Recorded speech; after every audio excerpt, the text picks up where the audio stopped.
Muchas gracias al doctor Nelson Rodríguez Monegro, director ejecutivo del Servicio Nacional de Salud. Y ustedes parecen como que han tomado la ofensiva, primero con la publicación de un reglamento de sanciones a médicos y personal administrativo por las muertes maternas. Y segundo, bueno, destituyeron a los principales directores de las maternidades. ¿Qué es lo que está pasando? ¿Qué se está cocinando por ahí?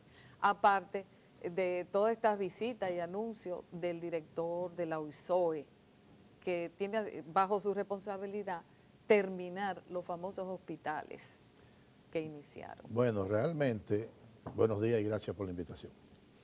El tema es que la mortalidad materna nuestra sigue siendo una razón alta para el desarrollo socioeconómico de nosotros. Entonces, ustedes han visto publicado el que alrededor del 80% de esa mortalidad es evitable. Y cuando uno analiza la evitabilidad, hay múltiples factores que intervienen en esa mortalidad materna, que va desde factores socioeconómicos, de educación, de pobreza, de esas mujeres embarazadas. No negamos que en algún momento pueda existir algún tipo de precariedad en uno de los hospitales, que no tengan algún insumo, algún medicamento. Sin embargo, eso es excepcional. Entonces, cuando detallamos y segregamos esos factores, resurge un tema de calidad en la atención. Y cuando analizamos esa calidad en la atención, el componente recursos humanos resalta. Entonces hemos hecho mucho hincapié, primero, en estandarizar la atención a través de la utilización de protocolos de atención. Cada una de los problemas más comunes obstétricos, pues tienen protocolos al cual los médicos deben ceñirse, porque son protocolos que han sido formulados con la mejor de la evidencia científica de que ese accionar que está contemplado ahí es el que es beneficioso para esa condición de salud. Nosotros tenemos aquí alrededor de que el alto porcentaje de la muerte está en el tema de la enfermedad hipertensiva del embarazo. Estamos hablando de la preeclampsia, la eclampsia o frenesí, como le dice la gente. Cuando nosotros analizamos la adherencia del médico a esos protocolos, encontramos en términos generales que es alrededor de un 40%. Los otros, primero, se formuló el protocolo, se socializó el protocolo. En cada una de las maternidades están esos protocolos. Hay una aplicación donde el médico la tiene en su celular. Es decir, que hemos producido todo un proceso de facilitación para que el médico pueda accesar a esas informaciones. Sin embargo, en la práctica, cuando analizamos, pues difiere mucho la atención de esos protocolos. Entonces, es un componente sumamente importante. El otro tema tiene que ver con los procesos internos que se dan en hospitales o en clínicas. Fíjense que esa resolución que emite el Ministerio de Salud Pública no solamente para hospitales públicos, sino para clínicas privadas. Entonces, aquí siempre se ha hablado del tema de que nunca hay consecuencias. Bueno, pero más vale tarde que nunca. Y entonces, lo que el Ministerio ha hecho es simple y llanamente consolidar todas esas normativas que tenemos en nuestras leyes y reglamentos respecto de los procedimientos que deben llevar el recurso humano en salud. En ese sentido, pues, lo establece en una resolución de manera clara y categoriza las penalizaciones que pueden tener dependiendo del grado de falta en la atención. Con respecto al tema de los movimientos de las maternidades, fíjense, nosotros hemos tenido varias estrategias para reducción de la mortalidad materna e infantil, pero esas estrategias no han traído como consecuencia una reducción acelerada de esa mortalidad. Vamos bajando muy lento. No, pero no solamente reducción, en el año pasado lo que hubo fue un incremento significativo, sí, porque ¿a qué se atribuye eso? Un incremento en el caso de la maternidad materna de un 11%, al elevarse a 188 madres muertas. No. Y en el caso de la infantil, se elevó en un 9%. En términos generales, aumentó un 11%. Fíjese qué ocurre, que cuando ¿Pero nosotros... eso es mucho, doctor, o no, en un año? Es mucho, para el país es mucho, es decir, andamos entre el 90 y el 100 madres fallecidas por cada 100.000 nacidos El vivos. 101, según, de acuerdo a esa cifra. Entonces, ¿qué resulta? Que el componente de mortalidad en el sector privado se incrementó. Es un 15, más que en el público. Es decir, que el aumento pesa más el tema del aumento de esa mortalidad en el sector privado, sin contar las mujeres con algún problema relacionado con el embarazo que son transferidas de las clínicas privadas a los hospitales en condiciones críticas. Es decir, que tienen 2, 3, 4 días ingresadas y que por razones de agravamiento o por lo que fuere, entonces la transfieren a los hospitales públicos y tenemos que acogerla. De modo que si analizamos esas referencias, posiblemente el componente del sector privado es mucho más alto todavía. Nosotros entendemos que en términos generales en el sector público vienen reduciéndose esa mortalidad. Fíjense, nosotros hemos tenido una estrategia... Pero en la Altagracia se incrementó. Tolerancia cero. Bajó un poco en los minas, sí, pero en la Altagracia se incrementó. Pero en términos generales en el país. Sí, correcto. Por ejemplo, una estrategia que se llama tolerancia cero. Eso consistía en hacer una evaluación, una auditoría de cada muerte materna para ver las condiciones de evitabilidad que tenía esa muerte. Pero estábamos viendo las muertes o las pacientes con estado mórbido extremo después que se morían. Es decir, lo que estamos analizando muerte. Entonces, eso no dio porque no hubo nunca consecuencias sobre los problemas detectados ahí. En segundo lugar, nosotros... ¿Eso se va entonces a eliminar ahora? No, son un conjunto de estrategias, lo que hemos ido complementándola. Okay. Por ejemplo, nosotros redujimos bastante la muerte por hemorragia. Ahí se implantó una estrategia que se llama Código Rojo y que pone en alerta en qué condiciones una mujer que esté en labor de parto, que tenga una situación relacionada con el embarazo, el médico tiene que actuar. Luego se estableció una estrategia que se llama cuidado obstétrico de emergencia. Ahí se capacitó prácticamente a todas las maternidades públicas del país en cuáles son los procesos que debe llevar el médico en la evolución del trabajo de parto. Luego hubo otra estrategia que se llama atención a la morbilidad extrema. Esto es, detectar con tiempo cuáles embarazadas tienen alto riesgo y como consecuencia hay que prestarle más atención, que instaba a que los equipos médicos en cada una de esas maternidades se reunieran en torno al paciente, como se llamaba anteriormente, una junta de médicos, evaluaran, determinaran la conducta a seguir y que eso se hiciera en el menor tiempo. Y ahora nosotros tenemos una estrategia que es lo que llamamos el médico supervisor residente. ¿Qué es lo que hace el médico supervisor residente? Y lo tenemos en las 12 principales maternidades. Es un médico ginecobstetra con experiencia académico que todos los días va a discutir paciente por paciente con el equipo médico, deciden qué conducta tomar y darle seguimiento a que eso se haga en tiempo oportuno. Y tenemos, gracias Eso se puede hacer en los grandes hospitales, los hospitales de escuela. No, pero ¿qué pasa en aquellos hospitales provinciales y municipales donde no hay médicos residentes? No, qué bueno que menciona el médico residente. Ese es un problemita que lo voy a analizar ahora. No, nosotros tenemos categorizado, de acuerdo al nivel de riesgo de la mujer embarazada, en qué sitio debe atenderse. Por ejemplo, una mujer que tiene menos de 24 semanas de embarazo y que entra en labor de parto, lo que llamaría un parto prematuro, en un hospital municipal no puede atenderse, tiene que irse al hospital provincial, no por la madre, sino por el niño. Es decir, el hospital municipal no tiene condiciones para manejar un prematuro de menos de 34 semanas. Entonces, ellos conocen de que si llegó esa mujer con esa situación, con esa semana o menos de embarazo, tiene que referirla. Hemos ido fortaleciendo en cada hospital provincial la capacidad resolutiva en términos del recurso humano, en términos de tecnología, en términos de medicamentos e insumos. Asimismo, en los hospitales regionales. ¿Qué es lo que queremos? Que ese hospital regional realmente sea un hospital regional especializado. Nosotros teníamos hospitales regionales de nombre, pero cuando usted examina la capacidad resolutiva es muy baja, de modo que al final terminaban todos esos pacientes en la ciudad capital.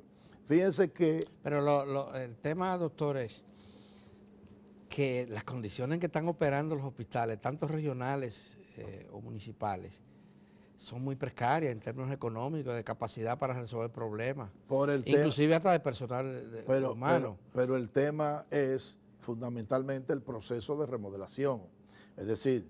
Pero el de ASUA estaba en remodelación. No, el de ASUA debe entrar en una remodelación. Pero el de ASUA es regional y ahí, bueno, la semana pasada nos llamaban que no había hilo. El de ASUA es regional de nombre, óyeme bien, vamos a hablar claro. Es decir, qué bueno que lo reconozco. El de ASUA es un regional de nombre. El de ASUA, su capacidad resolutiva no es de un hospital regional. Pero ese hospital... Bueno, pero la responsabilidad es del Ministerio de Salud Pública, no del Ministerio ahora, del servicio. Del Servicio Nacional de Salud, exactamente. Es nuestra. Sí, ahora sí. Tenemos que ir, como dice Jack el Destripador, por parte.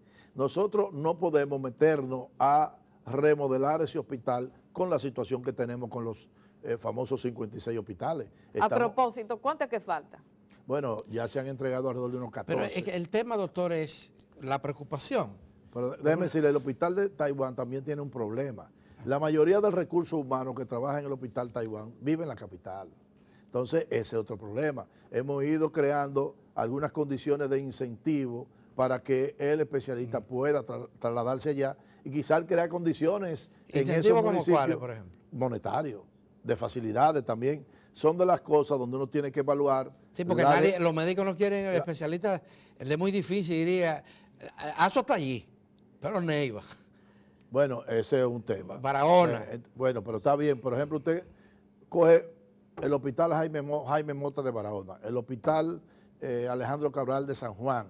Esos hospitales nosotros tenemos que elevarle sustancialmente la capacidad resolutiva y en eso es que estamos, es decir, en ese proceso de remodelación implica equipamiento y equipa. ¿Y hay cuarto para eso? Sí, es decir, con eso no hay ningún tipo de problema. Ahora mismo nosotros Pero, por ejemplo, en Mao acaban, no solamente en Mao, también Santiago Rodríguez paralizaron ayer los servicios. Pero el tema es por qué paralizan en Mao. Bueno, es decir, ¿cuál es la razón por la cual están paralizando? Ellos estaban exigiendo que se terminara uno de los hospitales. Ese no es el tema. ¿Usted sabe cuál es el tema de Mao? Pero ellos decían que Luis Bogar... Eso es cuestiones de relleno. Pero el tema de ahí es que nosotros hemos reclasificado lo que son los incentivos por lejanía fronteriza y lejanía no fronteriza. Entonces, Mao no es fronterizo. Entonces, aunque sí le damos como si fuera fronterizo a las guardias presenciales en Mao. Ahora bien, nosotros hemos reestructurado esos incentivos porque primero Mao no es fronterizo.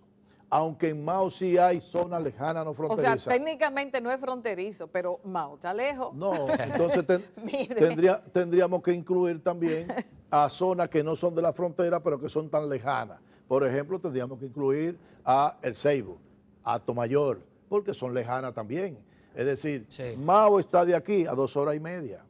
Mao está a 2 horas y media. Pero no sería justo que a los médicos que tienen que ir de un... Es que viven allá, no van. Ahí no hay la mayoría. Por ejemplo, el Ceibo, usted mencionó Ceibo. Sí.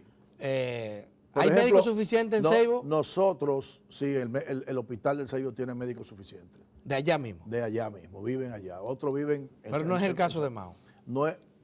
Nosotros hicimos un concurso porque ellos se quejaban de que hacían falta unos especialistas. Hicimos un concurso de alrededor de unos 25 especialistas precisamente para Mao. Es decir, nosotros estamos, y es lo que yo le digo al presidente actual del Colegio Médico, es decir, no es posible que nosotros estemos aquí armonizando todo el tema laboral con los médicos y que una provincial declare 3 días de huelga en Mao. Sí, bueno, fue un día de huelga. No, 3 días porque ellos dijeron. Entonces, ¿qué resulta?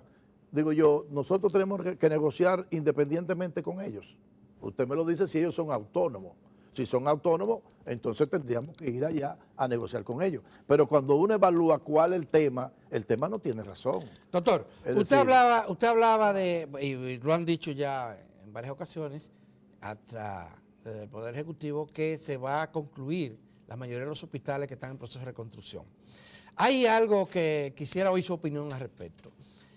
Los centros de diagnóstico que se han estado construyendo en el país, algunos de ellos tienen 3 años de inaugurado y todavía no operan a plenitud. Dice que le faltan personal y hay equipos. Yo estuve en la semana pasada, lo he mencionado aquí, sí. porque me alarmó, en Villa Altagracia. Ahí hay un centro de diagnóstico. Eso, el equipo de rayo X que hay allí, que es el único, porque no hay otro en el pueblo, ni siquiera privado, no funciona 3 años después Bueno, de estar ahí. fíjense, ¿Qué pasa con eso? Y lo mismo veíamos en Jimaní, veíamos en otros. en ningún centro diagnóstico hace falta recursos humanos. Es decir, fíjense que el centro diagnóstico son proyectos llave en mano, donde la OISOE construye y equipa eso. Es decir, que nosotros no inauguramos un centro diagnóstico si no tiene la dotación de todo el recurso humano.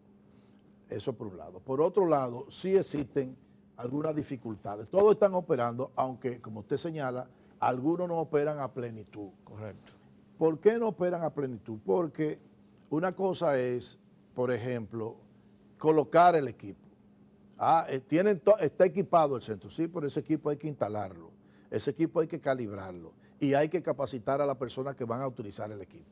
Entonces, en ese proceso, a veces se prolonga un poco el que hasta 3 años. el suplidor vaya y resuelva. Para hasta 3 años, doctor. Bueno, no 3 años, porque la verdad es que Le puse un no ejemplo. existe. Usted puso Altagracia, Villa Altagracia. Nosotros tenemos también algunas dificultades. Además en pueblos en términos de gestión en el nivel local. Es decir, nosotros colocamos todo lo necesario ahí. Por ejemplo, es una responsabilidad de los servicios regionales de salud poner a operar a esos centros. Y además también a los gerentes de área. Es decir, que hay toda una estructura de recursos humanos que tienen que preocuparse de darle seguimiento a eso. Y es que no está funcionando esa estructura. A veces tiene dificultades. Es decir, hay un problema, y lo he hablado muchas veces, de gestión en los mandos medios. Es decir, eso hay que reestructurarlo, hay que mejorar la competencia de ese personal, y eso no se hace de la noche a la mañana. Es un proceso por muchísimos factores que ustedes muy bien conocen. Pero la verdad es que el interés de nosotros cada día es más. Esos centros diagnósticos pues se están desarrollando a plenitud. En muchas ocasiones el centro diagnóstico está muy cerca del hospital. En este caso está pegado al hospital, al lado. Al lado del hospital. Entonces, los centros diagnósticos fueron concebidos. Y el caso de Jimaní también, que es otro caso que has resaltado. En Jimaní tiene el inconveniente de que está a una cuadra del hospital. Sí. Y el hospital como está le da cobertura a todo el pueblo de Jimaní. Sí. Entonces la gente va al hospital porque tiene ese centro diagnóstico. Claro. Es decir, usted me dice, bueno, ¿y qué pasó? Bueno, realmente no debió haberse hecho un centro diagnóstico en Jimaní. Los centros diagnósticos están concebidos para las grandes ciudades, para los barrios. Es decir, el centro diagnóstico lo que tiene por objetivo es apoyar a la unidad de atención primaria en la parte de diagnóstico, de laboratorio, rayo X, sonografía, mamografía. De modo que es un contrasentido, y lo fue en su momento, colocar, por ejemplo, un centro diagnóstico al lado del hospital, porque no es el objetivo, al contrario, lo que se persigue es que la gente que tengan dolencias de baja complejidad resuelvan sus problemas fuera del hospital, para que el hospital se centre en atender los pacientes con problemas de salud más complejos. Sí, doctor, se termina el tiempo, pero en resumidas cuentas faltan 42 hospitales. Usted ha dicho, ¿verdad?, que se han inaugurado 14, Sí. Entonces eran 56, faltan 42. Hay varios que están listos ya, por ejemplo, el hospital... Pero ¿cuáles son las perspectivas de los otros 42? Terminar. Bueno, ustedes incluso hicieron un listado de cuáles eran los prioritarios. Sí, por ejemplo, el hospital Mocoso Puello debe quedarle mes y medio. La maternidad La Altagracia, ahora nosotros vamos a hacer, porque hay que Ahí sí se ha durado. desalojar, sí, porque el tema es que estamos remodelando hospitales operando. Entonces eso genera una dificultad. Sí, Ahora eso es terrible. nosotros el segundo y tercer piso lo vamos a transferir al Hospital de la Mujer para que se dé ese servicio ahí y poder que sea la parte final de la maternidad. Y como es la parte, digamos, de hotelería, es de fácil resolución en el tiempo. El hospital, digamos, Pina está en la fase final. El hospital Ricardo Limardo de Puerto Plata está en fase final. Está terminado ya para inaugurar hospitales como el de Hondo Valle, el hospital de Polo, el hospital... ¿Y el Cabral Ibáez, qué va a pasar? El Cabral Ibáez, bueno, el ingeniero Pagán ha hablado bastante sobre el tema. Bueno, yo sé, Sí. está el tema de sismología. Ok, entonces están trabajando intensamente ya en una parte que él decía que no estaba incluido en la remodelación, pero evidentemente había que remodelarla, del Cabral Ibáez, que es la parte de cocina, la parte de lavandería, y por otro lado, pues, un pequeño edificio que está del lado de la Sabana Larga, en Santiago, el Cabral Ibáez, será el edificio donde alojará el servicio de consulta. Eso lo están acelerando. Bueno, yo entiendo que el Cabral Ibáez quizás en 2 o 3 meses debe estar terminado. Hemos visto, yo he visto lo he visto a usted acompañado del gremio médico, inclusive el director de la OISOE, visitando algunos hospitales, reuniéndose, dando explicaciones. Ese no debería ser un método que ustedes lo generalizaran entre todo el personal, porque en muchos lugares estos hospitales lo han comenzado a reconstruir sin que nadie sepa. Llegan y vamos a reconstruir y para adelante sin ninguna explicación, sin ninguna conversación con el personal médico y mucho menos con la comunidad. Ya eso... Ahora mismo yo la resolución que ustedes, bueno, no fue usted, fue el Ministerio de Salud, pero con la anuencia suya, supongo, también. Sí. Esa resolución a mí me parece interesante, pero poca gente la va a leer completa.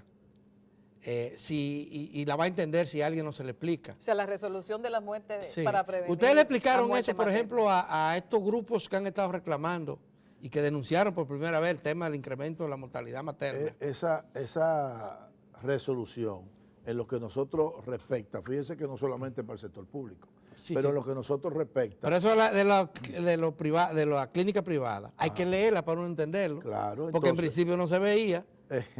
Lo que pasa es lo siguiente, es decir, cada uno de los actores es responsable de dar el seguimiento a la normativa. Nosotros inmediatamente, ¿qué hicimos? Bueno, pues la enviamos a todos los directores regionales y eso tiene que llegar a todos los hospitales y en cada uno de los hospitales tiene que conocerla cada uno del recurso humano que está en el hospital, porque no solamente el médico, hay otros actores que intervienen. Bueno, a veces hasta desde el portero hasta la dirección del hospital en un momento determinado puede tener algún tipo de problema. Fíjese que usted ya no ve tanto, a raíz de la muerte que vi de un periodista de Santiago y que resalta el tema de que fue a una clínica privada, que no la atendieron, fue a otra, en fin, al final falleció, tenía un accidente cerebrovascular. En hospitales usted no está viendo eso tan frecuentemente como antes, porque la directriz que tiene cada hospital es que una vez el paciente llegue al hospital, no es de los familiares, es del hospital. Y el hospital, si no tiene capacidad resolutiva, es el que tiene que, en condiciones seguras, trasladar ese paciente.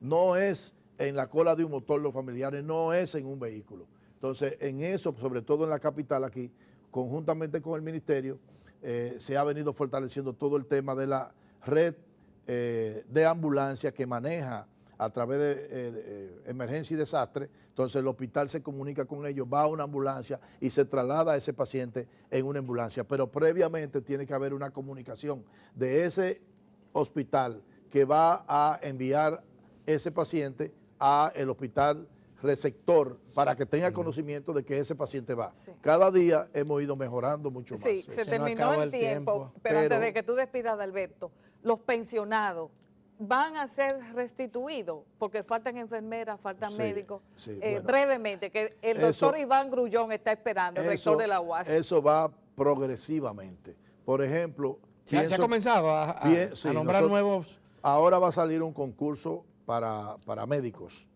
¿Cuántos? ¿Cuántos médicos? Posiblemente alrededor de unas 250 plazas nuevas para médicos, donde hemos priorizado sobre todo ese personal de especialistas. Pero sigue siendo insuficiente en comparación con lo que... Es que progresivamente.